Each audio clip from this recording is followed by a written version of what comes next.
এদেশের সমস্ত আপামর জনতার একটাই দাবি, সব দলের নেতাকে দেখা হয়েছে, সব দল পরীক্ষা নিরীক্ষা হয়েছে, এবার আগামী দিনের দেশ হবে কোরআনের দেশ।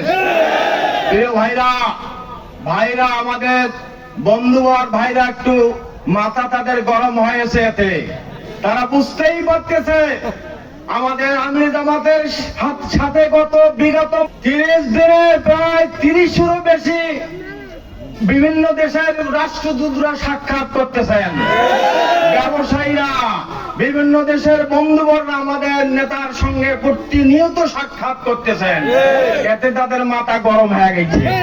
শুধু তাই নয়, বাংলাদেশের এই সমস্ত বিশ্ববিদ্যালয়, ঢাকা বিশ্ববিদ্যালয়, এই দেশের প্রাণকেন্দ্র, এই শিক্ষার এই বিদ্যাপীঠ থেকে আজকে ইসলামের অগ্রযাত্রা শুরু হয়েছে।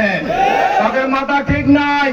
ওই জাহাঙ্গীরনগর বিশ্ববিদ্যালয় ওই আওয়ামী লীগ সন্ত্রাসীদের আমলে তখন ওই ছাত্রলীগের সোনার ছেলে মানিক 100টা ছাত্রীকে ধর্ষণ করেছিল, বিচার হয় নাই, তাদেরকে বাইরে পেটে দেওয়া হয়েছিল ভিসা পাসপোর্ট দিয়ে। প্রিয় ভাই আমার, সেই বিশ্ববিদ্যালয়ে আজকে আমাদের সোনার ছেলে ছাত্র শিবিরের বিজয় হয়েছে। শুধু তাই নয়, চট্টগ্রাম বিশ্ববিদ্যালয়, রাজশাহী বিশ্ববিদ্যালয়ের বিজয় দিয়ে তারা আতঙ্কিত। আজকে গোটা বিশ্বের মানুষ, বিশেষ করে পশ্চিমেরা আজকে পরিষ্কার ভাষায় বলি দিচ্ছে যে আগামী দিন বাংলাদেশে জামাত ইসলামী ক্ষমতায় আসতেছে। মাথা খারাপ।